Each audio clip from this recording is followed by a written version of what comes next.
자, 히브리서 5장 1절에서 10절. 히브리서 5장 1절에서 10절입니다. 제가 읽겠습니다. 대제사장마다 사람 가운데서 택한 자이므로 하나님께 속한 일에 사람을 위하여 예물과 속지 않은 제사를 드리게 하나니 그가 무식하고 미혹된 자를 능히 용납할 수 있는 것은 자기도 연약계 14에 있습니다. 그러므로 백성을 위하여 속죄제를 드리는 것 같이 또한 자신을 위하여도 드리는 것이 마땅하니라. 이 종기는 아무도 스스로 취하지 못하고 오직 아론과 같이 하나님의 부르심을 받은 자라야 할 것이니라. 또한 이와 같이 그리스도께서 대제사장 되심도 스스로 영광을 취하심이 아니요 오직 말씀하신 이가 그에게 이르시되 너는 내 아들이니 내가 오늘 너를 낳았다 하셨고, 또한 이와 같이 다른 데서 말씀하시되 내가 영원히 멜기세덱의 판차를 따른 제사장이라 하셨으니 그는 육체에 계실 때 자기를 죽음에서 능히 구원하실 이에게 심한 통곡과 눈물로 간구와 소원을 올렸고 그의 경건하심으로 말미암아 들으심을 얻었느니라. 그가 아들이시면서도 받으신 고난으로 순종함을 배워서 온전하게 되셨은즉 자기에게 순종하는 모든 자에게 영원한 구원의 근원이 되시고 하나님께 멜기세덱의 판차를 따른 대제사장이라 칭하심을 받으셨느니라. 아멘. 성경을 보시면은 성경에서는 대제사장이 되려면은 반드시 두 가지의 어떤 필수적인 자격을 갖춰야 된다고 말씀을 하고 있습니다. 첫째는 대제사장은 아무나 되는 것이 아니고 사람들의 대표가 되어야 된다. 사람들의 대표가 되어서 그 사람들의 모든 문제를 가지고 하나님께 나아가지고 하나님으로부터 응답을 받고 해결을 받아야 하는 사람이 되어야 된다. 그런데 하나님께 나아가려면 아무나 나가지 못하게 되죠. 구약에 보면은 대제사장은 하나님 앞에 나가야 되는데 반드시 하나님의 부르심이 있어야 나간다고 말씀하고 있습니다. 그래서 내가 나오고 싶다고 나가고 안 나가고 싶다고 안 나가고 내가 또 뭐 아무나 된다고 하는 게 아니라 반드시 하나님이 지명하여 불러야 됩니다. 하나님이 지명하여 부르고 또 하나님이 불러야만이 하나님께 나갈 수 있죠. 그죠? 그래서 대제사장은 모든 백성들이 뭐가 돼야 된다? 대표가 돼야 되고 그 다음에 하나님의 부르심을 입은 자가 돼야 되는 것을 말하고 있고, 두 번째는 이렇게 하나님의 임명을 받아서 하나님께 교통할 수 있어야 된다. 아무나 나가야 되는 게 아니고 하나님과 교통할 수 있는 자가 되어야 되는 것을 말하고 있습니다. 자, 그분이 누구일까요? 예수 그리스도겠죠, 그죠? 예수 그리스도는 모든 사람들의 대표가 되시죠. 예? 그분은 둘째 아담으로 오셔서 모든 사람의 대표가 되시고, 또 그분은 뭡니까? 하나님이 임명하심을 받았잖아요. 하나님 임명하심을 받고, 그분은 또 하나님과 교통하시는 분이고, 왜? 하나님이 내 안에, 내가 아버지 안에 있는 그런 교통함이기 때문에 대제사장으로서 자격이 있습니다. 그런데 그 대제사 예수 그리스도를 예표한 것이 누구냐면 오늘 성경에 나오는 아론이란 말입니다. 아론이 이제 이스라엘 역사상에 처음으로 대제사장이 되면서 바로 예수 그리스도를 예표하게 된 것을 알 수가 있습니다. 그래서 대제사장은 사람을 잘 알아야 되고 그 다음에 하나님에 대해서도 잘 알아야 됩니다.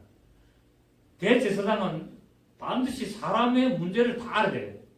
사람을 다 알아야 되고 또 사람의 문제만 안다고 되는 것이 아니라 하나님에 대해서도 잘 알아야 된다는 사실입니다. 자, 오늘날 목회자는 그 자기가 교회에 소속된 교인들의 사정을 잘 알아야 됩니다. 그래야 그 교인들이 위해서 기도해 주지 않겠습니까? 그죠? 그 교인이, 우리 교회 나오는 교인이 저 사람이 집안의 형편이 어떻고 가족 간의 관계가 어떻고 그런 형편들을 알아야, 무슨 문제가 있는가를 알아야 기도를 하고 혼자서 또 그 사람들 위해서 기도할 때 혼자서도 생각하면서 기도해주고 그렇게 해야 되는데, 사람이 뭐 몇천 명이 돼버리면은 누가 눈지도 모르고 길가에서 목사님 안녕하세요 인사해도 예 누구시더라 뭐 이렇게 됩니다. 왜? 우리 교인인지 아닌지를 몰라요. 그래서 목사가 자기 교회 목회를 잘할 수 있는 딱 리미트 한계가 약 한 500명까지, 한 300명에서 500명까지 넘어가면은 목회 못한다 그래요. 교인들을 알 수도 없고 문제를 위해서 기도해 줄 수도 없고. 여러분, 100명이 되는 교인들을 기도하면 시간 얼마나 많이 간 줄 아세요? 엄청 많이 갑니다.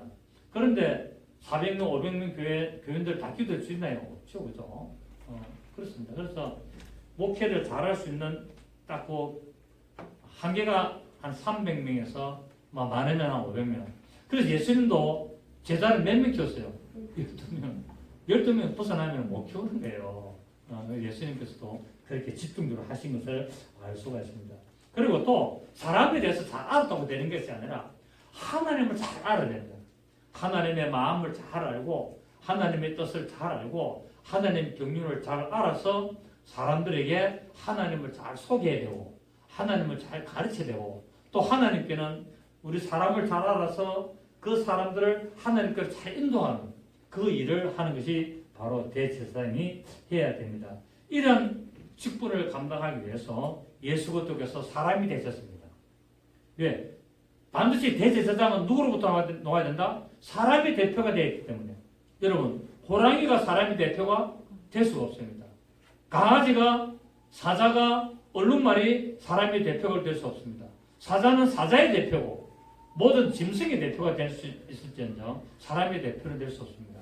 그래서 흑인이나 백인이나 황인종이나 러시아 사람이나 한국 사람이나 모든 미국 사람이나 모든 사람의 대표는 그 중에서 나와야 되는 거예요.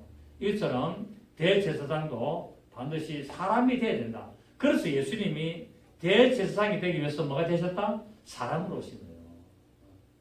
그 하나님이 왜 사람이 돼야 되느냐?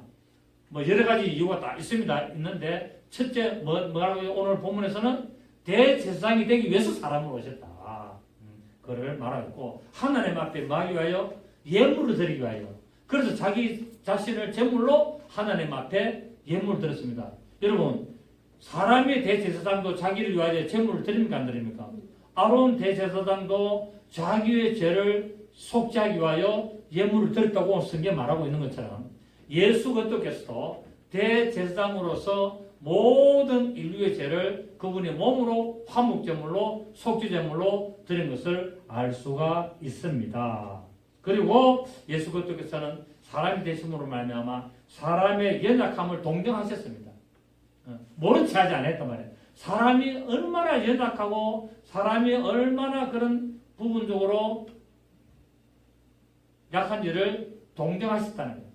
손톱에 쪼가시 많은 찌를 또 밤새도 잠 못 잤다는 거예요. 우리 사람 이빨 아프는데요. 이틀가 울었습니다. 이틀가. 막 힘이. 바로 못 누워서 바로 자면 아픈 거야. 그러니까 엎드려가지고 좀 엎드리면 통증이 좀 약간 좀 속으로 들은 모양이죠. 그 저는 또 밤새도록 또 깼다가 봤다가 깼다가 괜찮나. 갈비뼈가 아프니까 본체가 아파. 갈비뼈가 아프니까 막 본체가 아파가지고 왜? 내 속에 있는 갈비뼈가 아프니까 몸이 나도 다 아프고. 하나님이 그 아내를 갖다가 갈비뼈 떼가 만들었다는 그런 의미 같아요. 내 갈비뼈가 아프니까 막 본체가 아픈 거야. 예수께서도 우리의 연약함을 채울하지 아니하시고 채우리란 말이 뭡니까? 동정. 채울하지 아니하시고란 말은 동정하지를 않았답니다. 그러니까 예수님은 대제사장이 되심으로 말미암아 바로 우리의 모든 연약함을 동정하시고 또 사람이 마귀로부터 시험을 받아서 넘어진 첫사람 아담의 그 실패를 회복시키기 위해서 신이 사람이 되셔서 시험을 받으셔야 됩니다. 하나님으로 시험 받는 게 아니에요. 예수님이 마귀에게 시험 받을 때는 하나님으로 시험 받았습니까? 사람으로 시험 받았습니까? 사람으로 시험을 받아야 되는 거예요. 하나님은 시험을 받지도 않으시고 시험하시지도 않는다 그랬거든. 그래서 사람이 실패한 그 시험을 회복시키려고 그분이 사람이 되신 거예요. 제물이 되시려고 사람이 되셨고 그분이 바로 시험을 받으시려고 사람이 되셨고 그 다음에 그 시험을 이김으로 말미암아 우리에게 만유 회복을 주셔서 하나님의 사랑과 은혜를 우리에게 나타내시기 위하여 그분이 사람이 되셨다는 것을 말씀하고 있습니다. 우리가 성경을 보면은 예수 그리스도를 왕이요 제사장이요 선지자의 역할을 하기 위하여 오셨다고 되어 있죠. 그죠? 자, 그런데 제사장은 사람들의 여러 가지 문제를 가지고 하나님께 나아가는 일을 하는 것이 제사장입니다. 제사장이라니까 백성들이 군림하라는 게 아니고 백성들의 문제를 가지고 모아가지고 그것을 어디로? 하나님께로 가지고 나가지고 하나님 우리 백성이 이런 문제가 있습니다. 김 누구, 이 누구, 박 누구, 박 머시기가 이런 문제가 있습니다고 나아가서 왜 됩니까? 해결을 받아와가지고 선포하는 게 제사장이거든요. 그 예수님은 바로 우리의 연약함을 동정하셔가지고 우리의 문제를 가지고 아버지께 나가신 분이에요. 이게 바로 제사장 역할이었고, 그 다음에 선지자는 뭐냐면 하나님의 말씀을 받아가지고 사람들에게 통보해주는 거예요. 전달해주는 거예요. 그리고 구약 성경에 우리 제사장 보면은 하나님의 말씀을 들으라, 하나님이 이렇게 말씀하셨느니라 막 이러잖아요. 그래 안 그래요? 그 선지자는 하나님의 말씀을 대언하는 자라. 하나님의 지시를 받고 그거를 하나님의 백성들에게 선포하는 역할을 하는 거예요. 듣든지 안 듣든지 지키든지 안 지키든지 선포하는 역할이 선지자고, 제사장은 뭐라고요? 백성들의 문제를 가지고 하나님께 나아가는 역할이단 말이에요. 그러니까 제사장하고 선지자는 역할이 같아 다르다? 다른 거예요. 제사장은 제사를 지낸단 말입니다.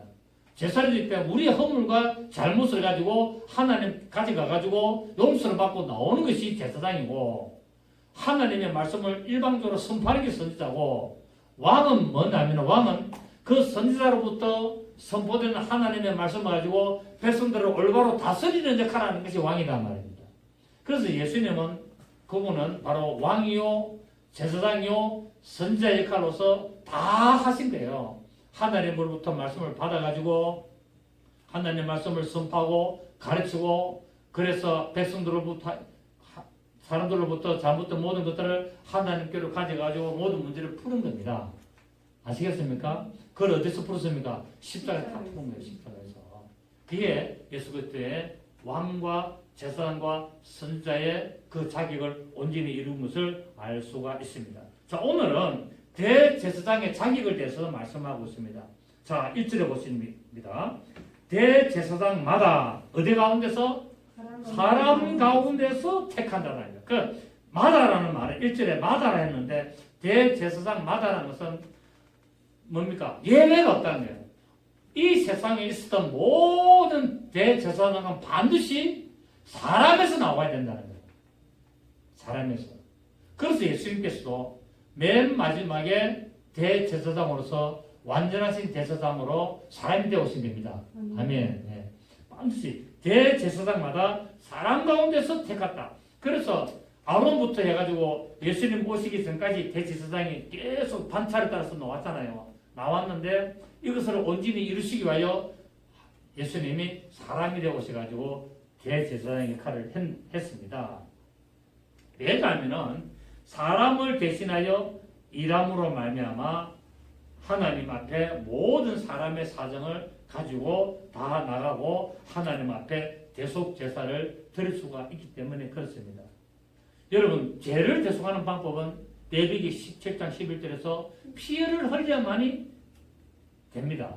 피를 흘려야 되는데 대제사장 아론부터 예수님 오시기 전까지 대제사장들은 반드시 피를 흘려야 되는데 자기를 위해서도 죄를 씻어야 되기 때문에 피를 흘려야 되는데 자기의 몸을 죽여서 피를 흘린 것이 아니라 짐승을 잡아서 피를 흘렸지만은 예수님은 바로 하나님의 온전하신 대제사장으로서 자기의 몸을 들여서 피를 흘리신 거예요.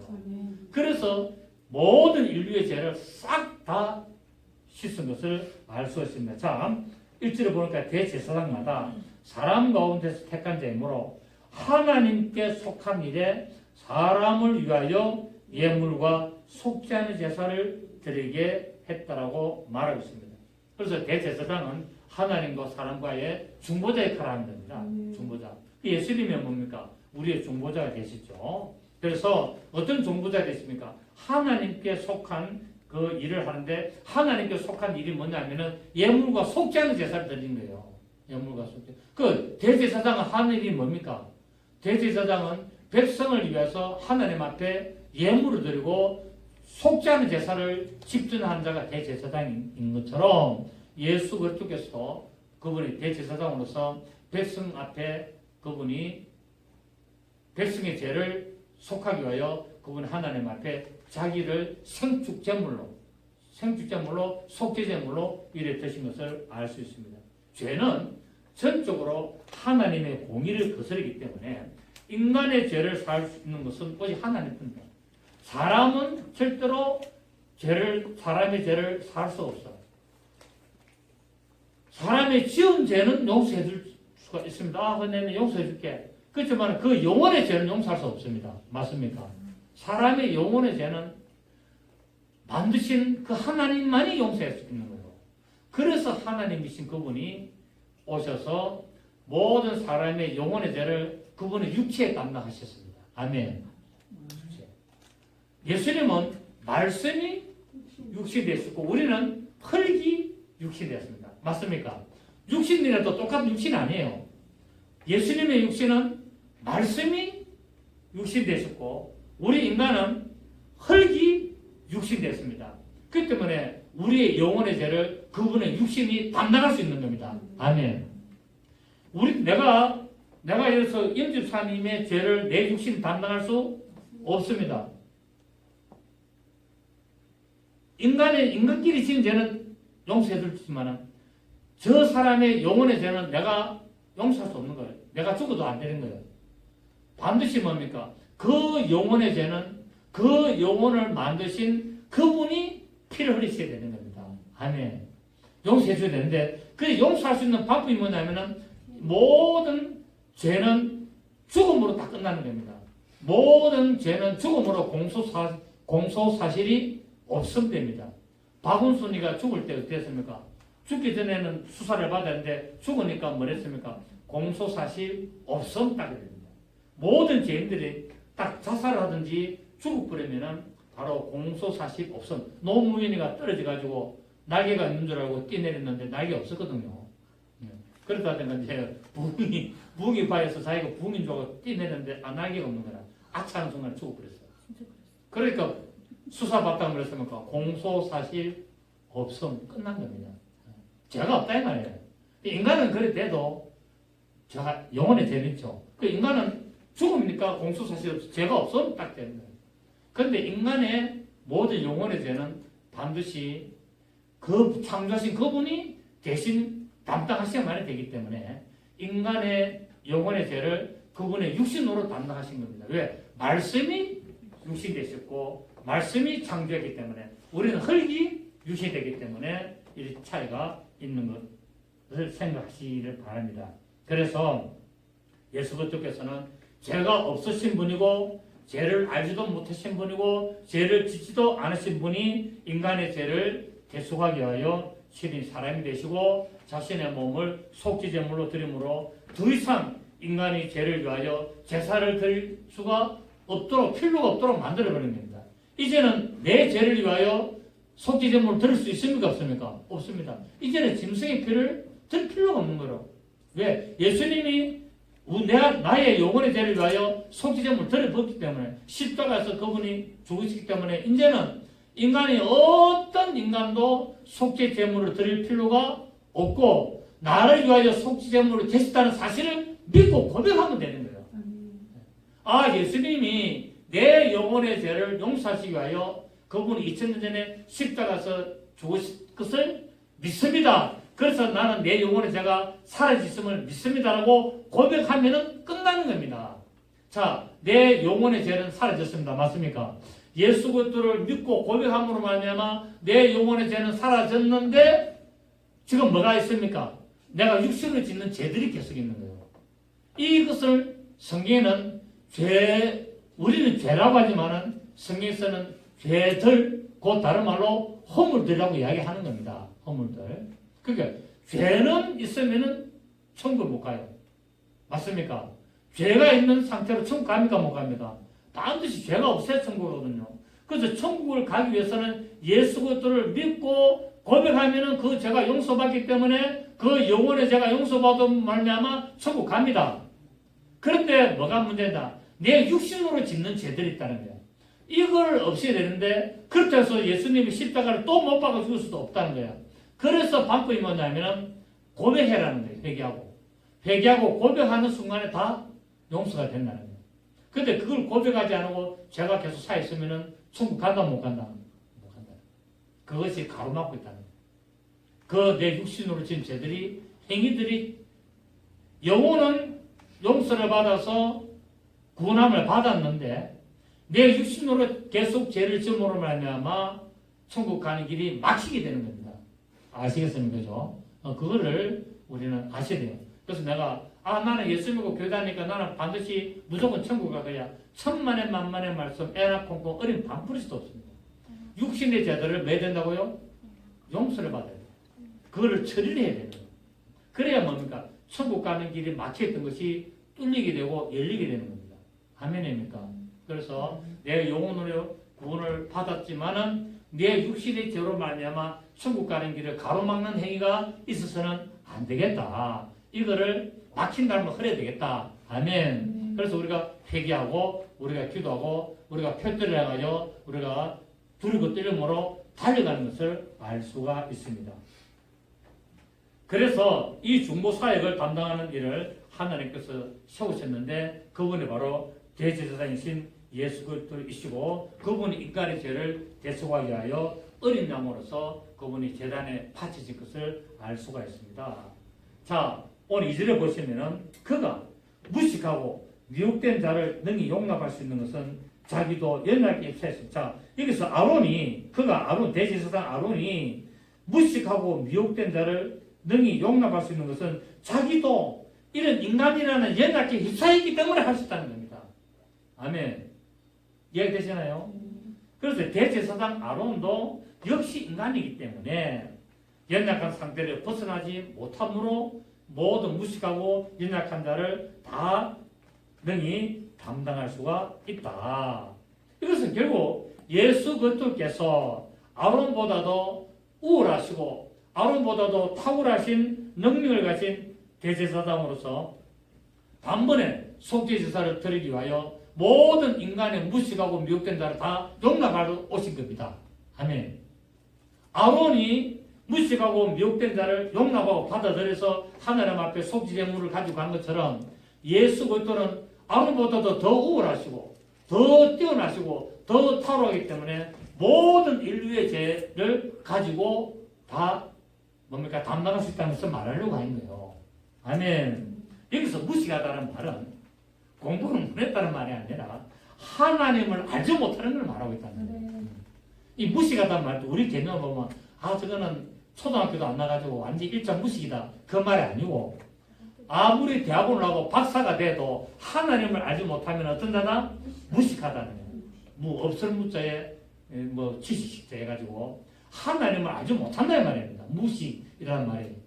그러니까 여기서 무식이라는 말은 아무리 공부를 많이 하고 뛰어난다라도 하나님을 제대로 알지 못하는 그 자들을 맺다고요? 용납했다는 거예요. 누가? 예수 그리스도께서 용납하여 이렇게 한 것을 알 수가 있습니다. 그리고 미혹된 자라는 말은 여기서 고의적으로 범죄한 것이 아니라 내가 무시함으로 말미암아 죄를 지은 것을 미혹된 것으로 이 표현을 이렇게 번역을 했습니다. 그래서 미혹이라는 말이 좀 애매합니다만은 어쨌든 내가 고의로 범죄한 자, 고범죄를 지은 것이 아니고 내가 무식하고 하나님을 알지 못하기 때문에 내가 속아서 죄를 지었다는 거예요. 아멘. 그 자들도 예수님을 믿다고요? 십자가에서 다 용서했다는 거예요. 그분 하나님을 제대로 알지 못하고 또 내가 하나님을 알지 못하기 때문에 내가 속아서 마귀에게 속아서 내가 죄를 지은 이 모든 인간의 죄를 예수님이 대제사장으로서 그분이 십자가에서 다 용납하시고 용서하셨다. 아멘. 그거를 오늘 이제 말하는 목적이 뭐냐? 이 말하는 목적은 바로 대제사장이 이 역할을 했는데 아론이 예수님은 이 대제사장 아론보다 더 뛰어나시다라는 것을 강조하려고 이 말을 한 겁니다. 아멘. 제가 오전에 히브리서를 하다가 지금 오후로 바꾼 것은 히브리서 강의가 이게 어렵습니다. 그런데 오전에 여러분들이 설교 들을 때 어려운 거 막 들으면 지금 못 알아들어요. 그래서 오전에 마태복음 강의를 다시 오전으로 하고 이 히브리서 강의를 다시 오후로 좀 바꾼 이유가 크게 있습니다. 아시겠습니까? 그렇기 때문에 오후에는 좀 졸음도 오고 밥 먹고 나서 졸음도 오고 하기 때문에 좀 춤추도 괜찮아요. 세상에 눈꺼풀을 이기는 장사가 어디 있어요? 이 세상 사람이 이 눈에 붙은 눈꺼풀을 이길 수 있는 사람은 아무도 없습니다. 그래서 눈꺼풀에 살면 올 때는 내리십시오. 허벅지 꼬집어가지고 시뻘게 멍들지 말고 그냥 눈꺼풀 내려하고 눈 감고 그냥 가만히 계세요. 5분까지 잠깐 주무시는 게 훨씬 낫습니다. 자, 그래서 이 대제사장은 반드시 하나님의 부르심을 입은 자라야 되는데 하나님의 부르심을 받지 않고 직분을 감당하면 징계를 받는다라고 성경 말하고 있습니다. 여러분, 이스라엘이 남유다와 북이스라엘로 갈라지지 않습니까? 북이스라엘과 남유다로 갈라지는데 이 여로보암, 남유다는 르호보암이 왕이었고 솔로몬의 아들 르호보암이 왕이었고 북이스라엘은 르호보암이 아니라 여로보암, 헷갈립니다. 솔로몬의 아들은 르호보암, 북이스라엘은 여로보암이 왕이 되었어요. 이제 그때 본래는 솔로몬 밑에 장군으로 있다가 이 반역을 일으켜가지고 갔는데 6월절이나 절기가 되면은 북이스라엘 사람들이 남이스라엘에 뭡니까? 이 제사를 지내러 오는 거예요. 솔로몬 왕궁에 성전에. 그러다 보니까 여로보암이 불안해가지고 이 단이라는 지역에다가 금송아지를 세우고 거기다가 성전 비상을 해가지고 여기서 하나님의 성전이니까 여기서 하나님께 제사를 드리라고 만들었어요. 그래가지고 또 제사장을 세워야 되는데 레위 지파들은 다 남유다에 있으니까 레위 지파가 아닌 일반 지파들은 사람들을 부르다가 네 제사장 해라, 네 제사장 해라 이래가 막 세운 거예요. 이러다 보니까 뭡니까? 하나님은 반드시 제사장이 어디서 나와야 된다? 레위 지파에서 나와야 되는데 인간이 마음대로 제사장을 세우는 바람에 하나님의 징계를 받게 됩니다. 이게 성경에 사무엘상하고 열왕기상에 보면 쭉 나옵니다. 이건 시간 없으니까 그거는 여러분이 다 보시면 되고 그렇습니다. 그래서 하나님이 임명하는 제사장이 하나님 앞에 중보자로 나갈 수 있는 거예요. 하나님이 임명이 없으면 안 된다 그랬죠, 그죠? 제가 반드시 제사장은 하나님 임명하심이 있어야 됩니다. 그래서 예수 그리스도께서 대제사장이 되신 것도 하나님의 임명을 따라 하나님의 택하심을 따라 나온 것을 알 수 있습니다. 5절을 보십시오. 5절을 보면은 또한 이와 같이 그리스도께서 대제사장 되심도 시작 스스로 영광을 취하심이 아니요 어제 말씀하신 이가 그에게 이르시되 너는 내 아들이니 내가 오늘 너를 낳았다 하셨다라고 말하고 있고 4절에 보면은 이 종기는 이 대제사장의 종기는 아무도 스스로 취하지 못하고 시작 오직 아론과 같이 하나님의 부르심을 받은 자라야 한다는 사실입니다. 아시겠죠? 그래서 예수님께서는 바로 요한복음 6장 38절에서 40절에 내가 하늘에서 내려온 것은 내 뜻을 행하려 함이 아니라 바로 나를 보내신 이의 뜻을 행하려고 왔다라고 말씀을 했습니다. 자, 그러면서 오늘 이제 이 예수님이 바로 멜기세덱의 반차로 오셨다고 말하는 6절을 보면은 또한 이와 같이 다른 데서 말씀할 때 내가 영원히 멜기세덱의 반차를 따르는 제사장이라 했습니다. 여러분 멜기세덱이 어디 나옵니까? 창세기에. 창세기에 아브라함이 이 조카 롯을 구하려고 이제 가가지고 전쟁을 쳐가지고 데려올 때 누가 나옵니까? 멜기세덱 왕이 나옵니다. 그러니까 아브라함이 그 전쟁을 쳐가지고 받은 것들 중에서 떡과 포도주를 또 이렇게 이제 멜기세덱도 받게 되는데 예물을 그 받아 전쟁에서 이기고 나온 그 예물을 멜기세덱에게 왕에게 드립니다. 그러니까 멜기세덱 왕이 떡과 포도주를 갖다가 이렇게 베풀죠. 누구 이야기입니까? 예수 그리스도 이야기입니다. 결국 영적 전쟁에서 이 소돔과 고모라 대적하고 이런 아브라함이 싸웠던 전쟁이 바로 영적 전쟁을 말하거든요. 하나님의 백성, 하나님의 자녀들을 공격해가지고 다 뺏어간 그 악한 세력을 믿음의 조상 아브라함이 나가지고 싸워서 다시 데리고 구해오고 또 그들의 뜻을 가지고 뺏어서 가지고 올 때 하나님께 영광을 돌린 것을 말하고 있고 이 하나님 앞에 11조를 드림으로 말미암아 뭡니까? 떡과 포도주를 이렇게 받는 것을 말하고 있는 것인데 바로 여기서 예수님이 바로 이 멜기세덱의 반차를 따랐다는 거예요. 구약의 대제사장은 아론의 반차를 따라서 생깁니다. 대제사장이 아론의 반차를 따라서 반드시 대제사장이 계속 이어져 왔는데 맨 마지막에 오신 예수님은 그 인간이 만들었던 인간으로 세워졌던 그 계율이 아닌 창세기에서 아브라함을 축복하신 그 멜기세덱의 반차를 따라서 오셨다는 것은 결국 예수님이 바로 하나님으로부터 임명을 받고 왔다는 것을 간접적으로 말하고 있는 거예요. 결국 멜기세덱이 누구나 예수 그리스도를 예표한 왕이 있다는 것을 말하고 있습니다. 살렘 왕이고 의의 왕이고 아비도 없고 어미도 없고 족보도 없다. 바로 예수 그리스도를 상징하고 있죠. 그래서 예수 그리스도께서는 바로 대제사장으로서 하나님의 부르심을 받은 자라는 증거를 받게 됩니다. 10편 110편을 봅니다. 10편 110편을 인용하죠. 10편 110편을 인용했습니다. 10편 110편 4절 10편 110편 4절 보시면 886페이지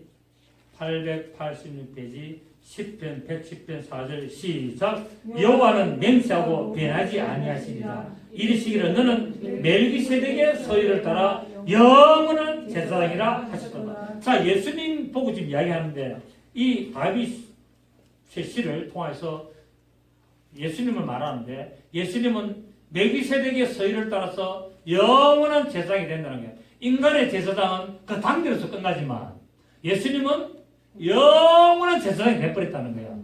어디를 따라와서? 멜기세덱을 따라왔어.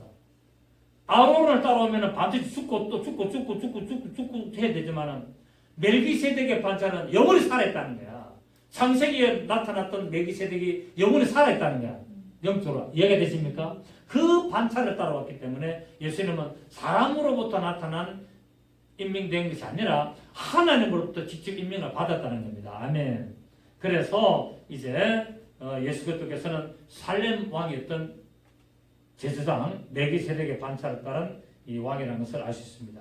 자, 그렇다면은 멜기세덱이 바로 예수 그리스도를 예표했다는 것을 어떻게 알 수 있느냐? 멜기세덱은 성경에 딱 한 번 나타나잖아요. 멜기세덱은 창세기 그 14장 28절부터 20절까지 한 번 딱 나타났는데 그 뒤로는 멜기세덱이 나타난 적이 있습니까? 없습니까? 멜기세덱은 성경의 구약 성경의 창세기 한 번 딱 나타나고 그 이전도 없었고 그 이유도 없습니다. 누구 이야기입니까? 예수 그리스도. 바로 예수 그리스도의 제사장직은 다 한 번이라는 거예요. 영원한 대제사장으로서 한 번만 됐지 사람은 계속 대제사장이 됐지만 예수 그리스도는 바로 딱 한 번만 제사장으로서 영원하다는 겁니다. 그리고 멜기세덱 나타난 근거는 알 수 없던 수수께끼 같은 신비스러운 인간으로서는 알 수 없는 그런 존재시다라는 것을 말하고 있습니다. 그리고 이제 오늘 보니까 대제사장이었지만은 무엇을 배웠다? 순종함을 배웠다는 거예요. 그분이 하나님이시지만 사람이 되셔서 대제사장으로서 하나님의 말씀에 순종함을 배웠다라고 말씀하고 있습니다. 그래서 우리도 말씀에 순종하지 않으면 안 됩니다. 자, 우리 오늘 본문 8절 보십시오. 본문 8절 보면은 그가 아들이니스도 받으신 고난으로 뭐했다?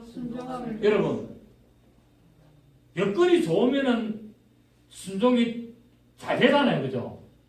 근데 고난일 때 순종하기가 쉽지 않습니다. 근데 예수님은 이 고난을 통하여 순종을 배웠다는 거예요. 어디까지? 죽기까지. 죽기까지 복종했다고 빌립보서 이야기하잖아요. 빌립보서 보면 예수 그리스도는 바로 죽기까지 복종했다고 말하고 있습니다. 야, 너 죽으라. 예. 그게 쉽습니까? 우리 구약 성경에 그런 케이스가 나오지 누굽니까? 이삭. 아버지 그 영감 늙은 노인네 아버지가 너 하나님 앞에 제물로 너를 갖다 죽여서 갈갈이 다 토막 내가 하나님 앞에 네 몸을 불태워야 되겠다니까 반항하지 않고 스스로 죽이잖아요. 그 젊은 청년이 그 노인네 한 발만 차면은 그냥 쓰러질 노인을 순종하잖아요. 어디까지? 죽기까지. 누구 이야기다? 예수 이야기입니다. 그거는 죽기까지 순종했다. 복종했다. 바로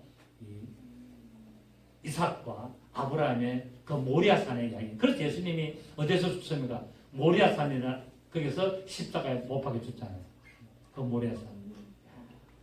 대단하죠, 그죠? 그게 뭡니까? 예루살렘 성전이 지어졌고, 결국 이제 갈보리 언덕까지 가지고 성 밖으로 나가자 해가지고 우리의 죄를 지시고 그 갈보리 언덕에 가지고 십자가 못 박혀 죽는 것을 볼 수 있습니다.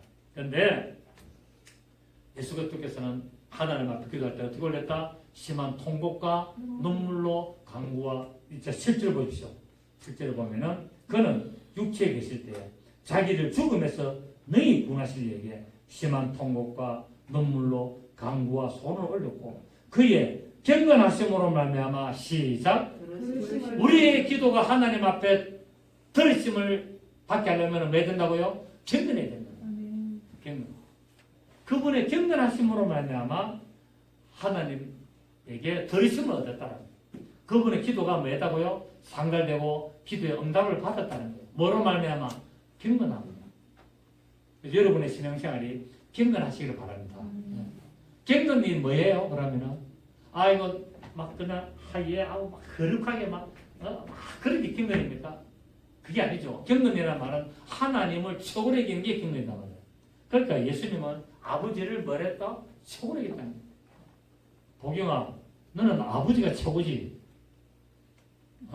애들 보고, 어린애들 보고, 아빠가 좋네, 엄마가 좋네, 그거 물어보면 안 됩니다. 애 갈등하게 만들잖아요. 그런 거 물어보는 게 아니에요. 아버지가 일단 최고였죠, 아버지가. 아버지. 그래, 어릴 때 한 3살, 2살 되는데, 아빠가 좋네, 엄마가 좋네, 애가 뭐, 고민하는 거예요, 고민. 어릴 때부터. 그런 거 물어보지 마세요. 아버지가 최고예요. 보경 맞지? 아버지 최고지? 그러니까 아버지에게 인정을 받으려면 어떻게 된다고요? 경건해야 된다. 아버지 앞에 경건해야 된다. 예를 들어서 우리 자식이 아버지 앞에 와가지고 다리 달달달 떴으면서 아빠 뭐 이렇게 하시냐면 새끼 딱 어쩝니까? 아버지 뭐 지금 이랬습니다. 그래? 아버지 앞에 와서 친구 다리 달달달 들고 그래야 경건이 되겠습니까? 그처럼 하나님 앞에도 우리가 왜 된다고요? 최고로 거룩하게 하면서 경건합니다. 그래야 되신다. 그리고 우리를 구원하시기 위해 심한 통곡과 눈물로 간구와 소원을 들으시기를 바랍니다. 아멘. 간구와 소원을 들으셔서 우리의 모든 문제를 하나님 앞에 해결할 수 있는 그 일을 감당하시길 원하고 그리고 아까 이야기했던 대로 순종함을 배우겠다라고 말하고 있습니다. 여러분도 말씀을 통해서 하나님의 말씀에 순종하여서 하나님의 그 축복을 받아들이고 영광을 돌리는 그런 놀라운 역사가 있기를 예수 이름으로 축복합니다. 좋으신 주님 감사합니다. 오늘 이 본문을 통하여 예수 그리스도의